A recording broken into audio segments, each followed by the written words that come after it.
A title: Tips for Working with Older Survivors Who Want to Publicly Share Their Stories.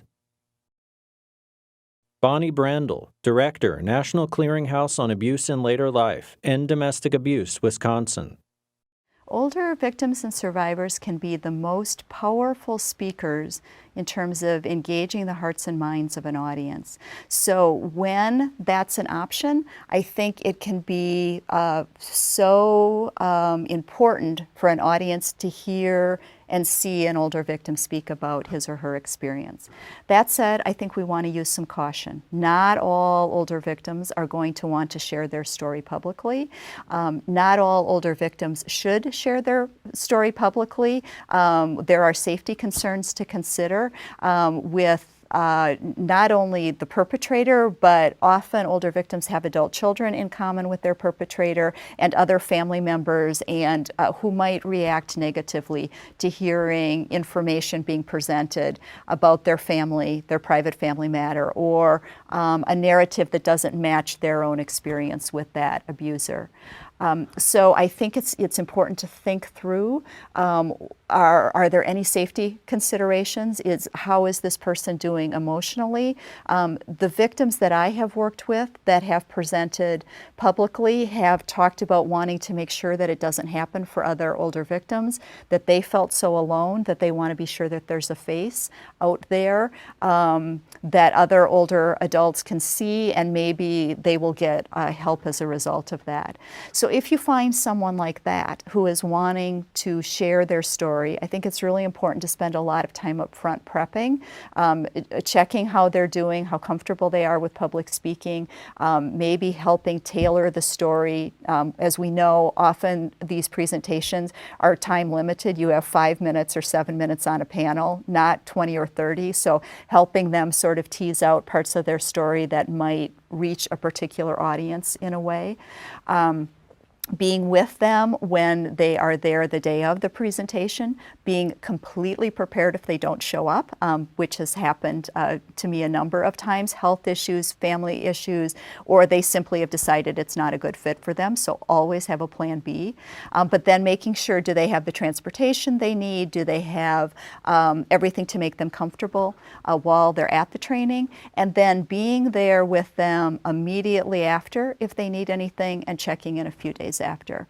I know I worked with an older victim who I asked to present a number of times and had done many, many presentations. And I remember doing a presentation with her where I checked in what I thought was going to be briefly after the end, because she'd done this so many times before. And that particular presentation was on an anniversary and particularly emotional for her. And we sat for an hour where she shook and cried, and a lot of stuff had come back up. And as I said, we had worked together for a very long time. So it's important to be available for that prep on site, and then double checking after that things are okay and is any additional support needed.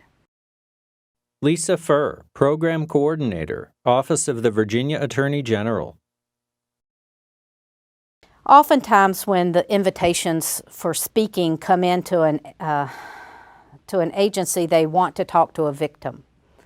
Sometimes those invitations worry me because I don't want the victim to be set up. I don't want the victim to be put on display. I want it to be authentic and genuine, and it would be a matter of someone first saying, I would like to share my story, or the agency saying, you have a valuable story to tell. Would you like us to find ways that you can do that? I would also hope that an advocate would go with that person so that they could be a buffer if the audience is a little too harsh or victim blaming. Or asking questions that are beyond the scope of what that individual knows. For example, the systems in that community, or how law enforcement responds, or some of the questions that might be beyond what the victim's experience is. And then again, the first and foremost, you want to ensure that victims' safety and at times confidentiality. Anne Menard, CEO, National Resource Center on Domestic Violence. I can offer a great resource that the National Resource Center on Domestic Violence produced in multiple languages. It's called From the Front of the Room. It's an advocate's guide to help survivors prepare to tell their stories and to be involved in public awareness events. Older survivors may need more time to tell their story. They may tell it in a different way. They may organize the information in a different way.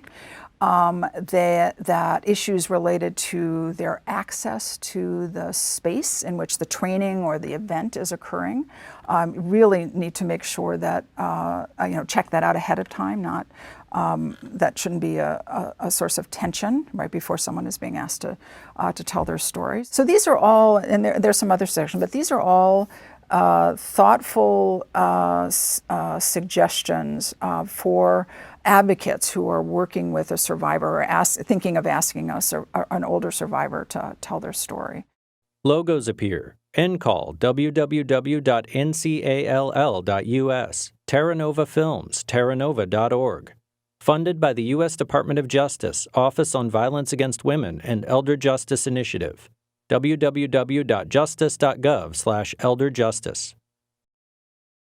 A disclaimer. This project was supported by grant number 2014 AXTA K050, awarded by the Office on Violence Against Women and by the Elder Justice Initiative, U.S. Department of Justice. The opinions, findings, conclusions, and recommendations expressed in this program are those of the authors and do not necessarily reflect the views of the Department of Justice, Office on Violence Against Women, or the Elder Justice Initiative.